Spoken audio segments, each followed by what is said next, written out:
Welcome to Understanding Project Management Discussions. My name is Dave Barrett, and my guest today is Barb Harbison. Our topic of discussion is the project charter and its importance to the overall project. Barb and I both started at a financial services company many years ago, and her career has spanned both about half the time at this company and half the time as an independent PM contractor. So she has a lot of experience in things like the project charter and other aspects of project management. We had a good discussion about the project charter, but also note that we had a side conversation about RACI charts, and I thought that was an interesting connection. So please welcome Barb Harbison.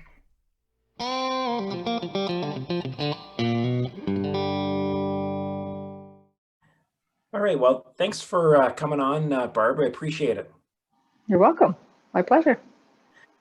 Our topic for today is we're going to talk about the project charter and really part of the initiating phase, which includes kind of the kickoff meeting and so on. So that's sort of our topic for today. So I guess my first question, Barb,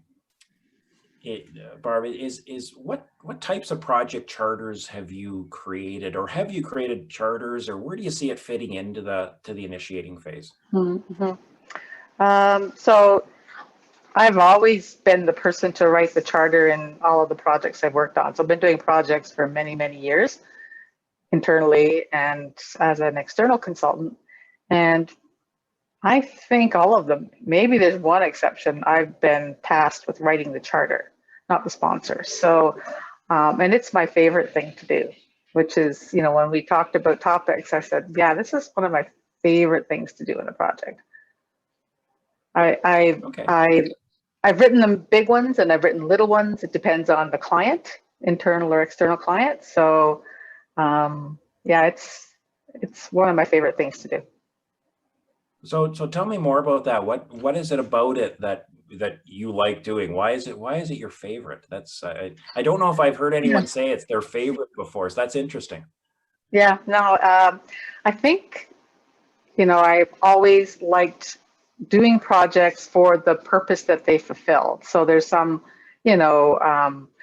business case, there's some higher purpose, and finding that out and actually, getting it all ready to fulfill that business requirement, that need, it really just turns my crank. So that's part of it. And then the other part is learning. So you're learning about the subject matter, especially as an external consultant.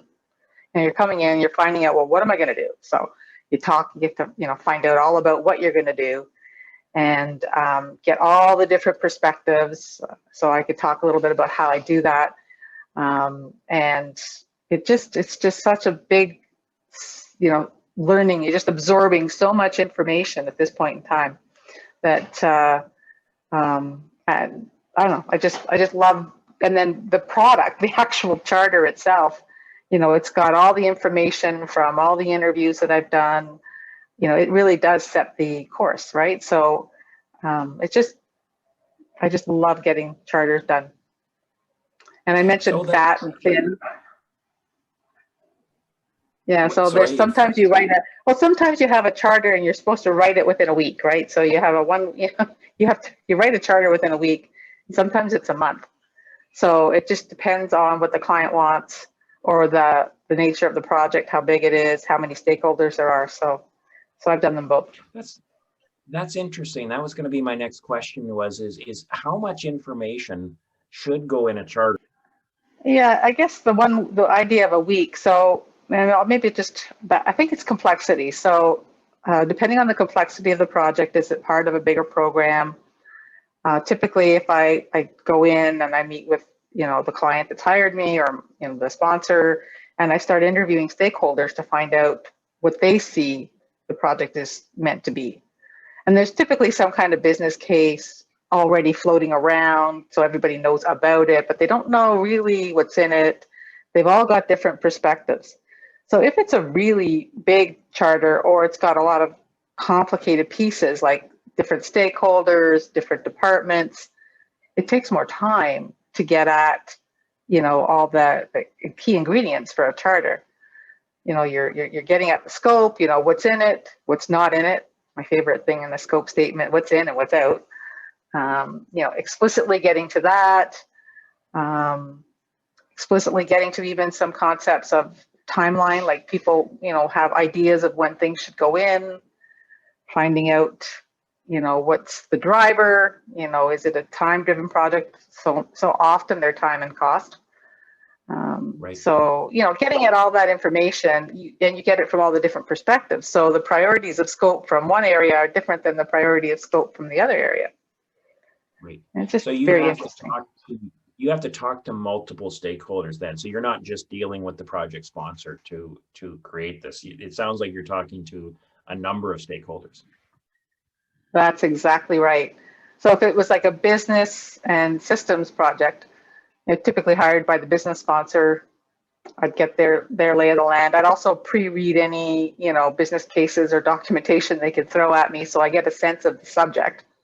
Like I always try to figure out, how does everything fit together? So I kind of create a diagram of like, say, the systems or something, or the interactions between the people and the systems.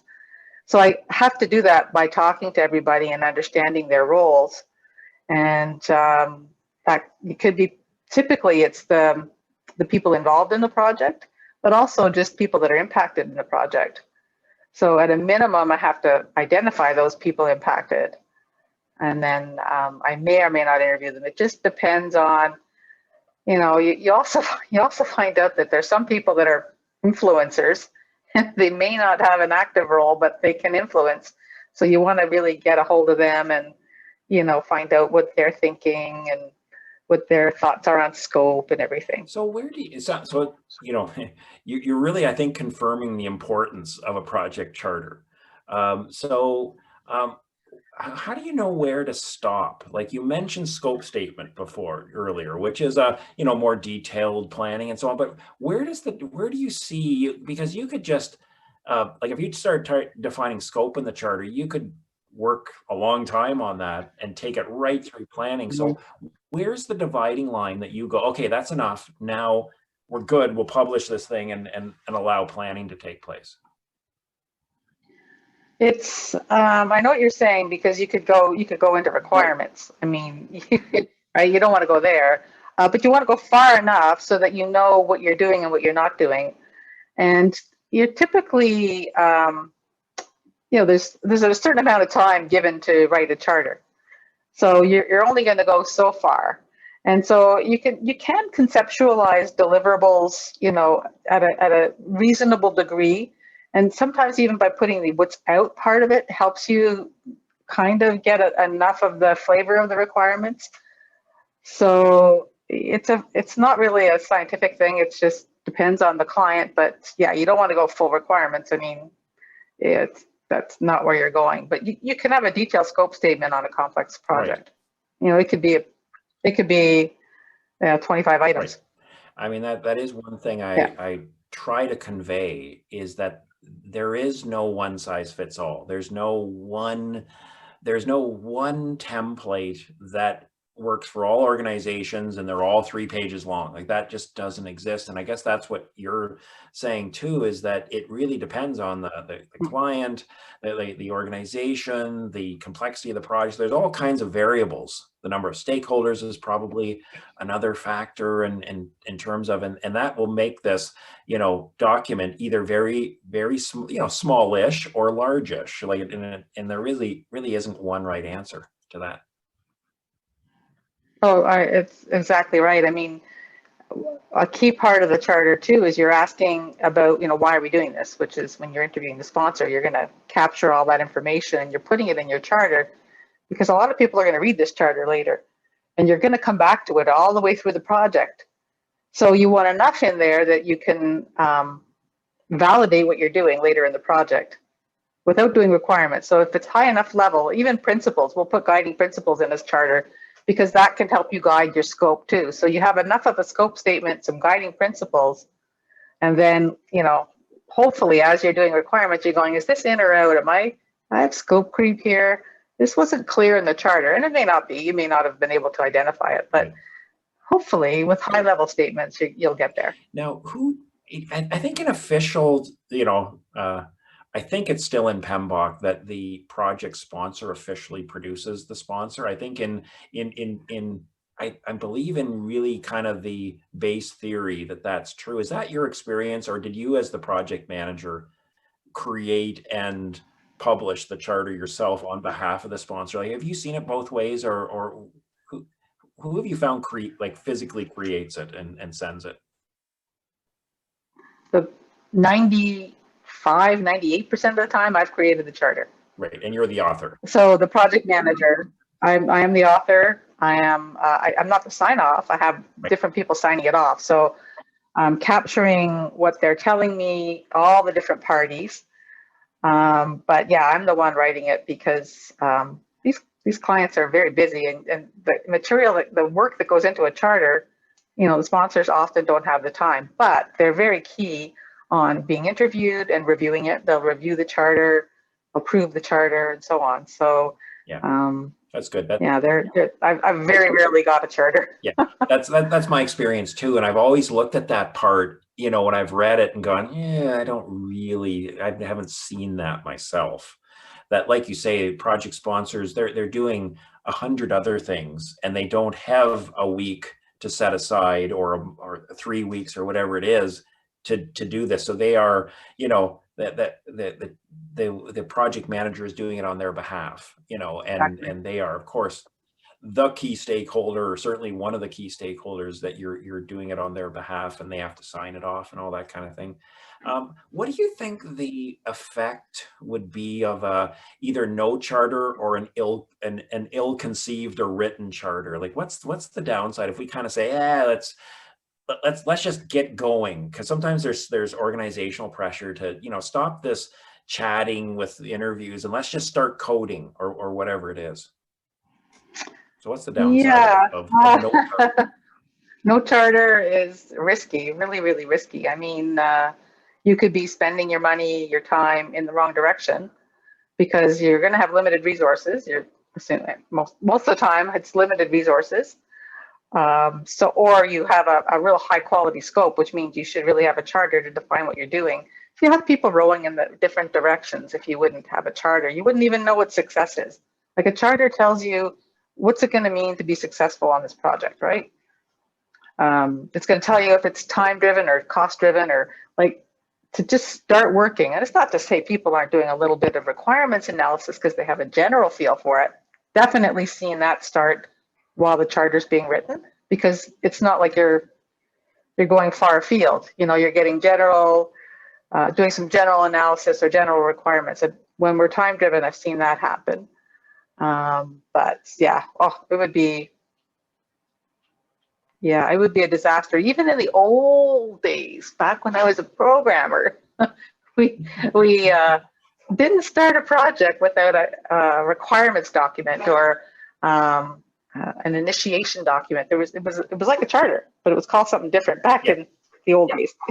I remember those days. We worked for the same company. Yeah.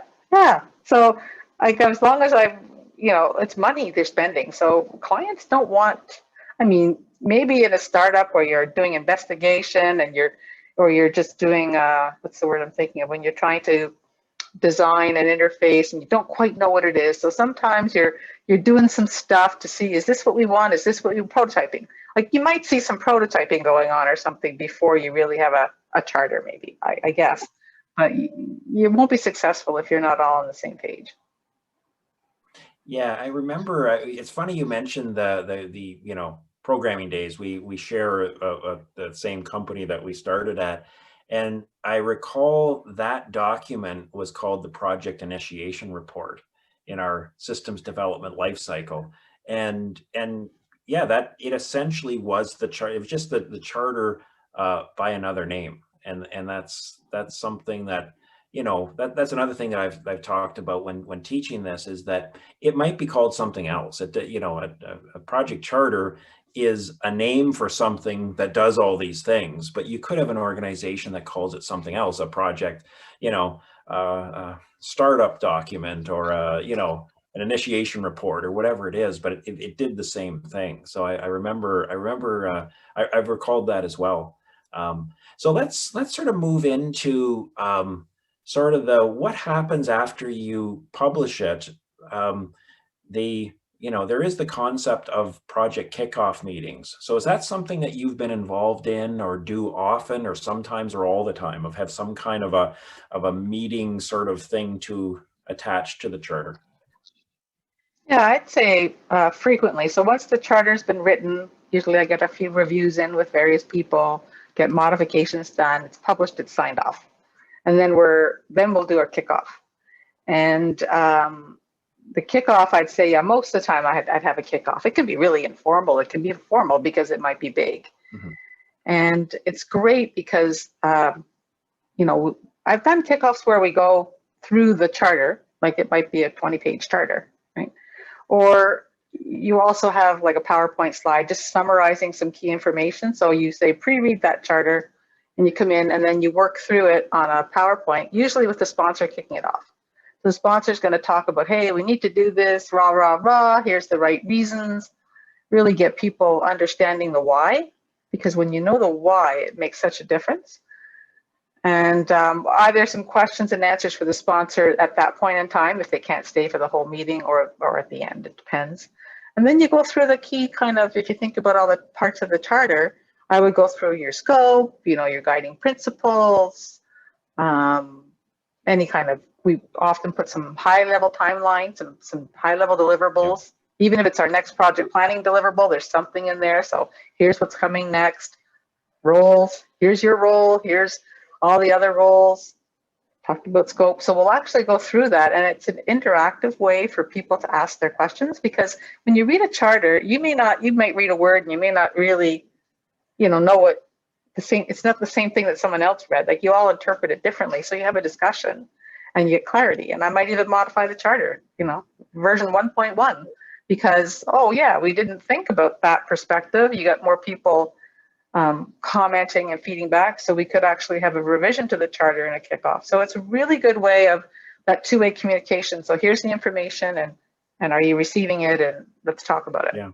No, I like the way you summarize that, because the way I've seen it too, which is you're a document, a 20-page or document can be pretty dry. People read it, they might miss certain things, but this is a chance for shared understanding. So who all comes? Who would you typically invite to the kickoff meeting? Like, is it so who should be there in general? I know it varies by project, but in general, who would you look to invite? There's the stakeholders, so the sponsor, that I'll call them, maybe their department heads if you're in a matrix organization, that are, providing the resources for this. Sometimes, not always. There may be people leading different aspects of the project, so there may be different roles that you've already carved out. They'll be there. Right. Obviously, the PM. So a lot of it is the stakeholders, and if I was doing a RACI in my head, it wouldn't necessarily be all the I's. I mean, I have all the people that have to be informed, but some of them would be there for sure. All the consulted people probably are there. So it depends, obviously, from project to project. If you're in a program, you might have had a program kickoff. You may have a smaller project kickoff because the program's covered, a fair bit of it. Sometimes that's happened too. Thank you for referring to a RACI chart, because that is something that we teach. And so you really do use RACI. Like, that's... I love a RACI, and it's the hardest thing to do. Yes. It is so hard. It sounds weird, but it's really hard to figure out, especially in organizations, when who's owning that aspect of the project, who's accountable, who's going to do it, who's well, I know that's the problem. And I know we're sort of segmenting into RACI, but that's good. They're deceptively simple to describe. Okay, RACI, and responsible, accountable, consulted, informed. So it seems like when you're teaching it, sort of like a fill in the blanks, sort of a bingo exercise.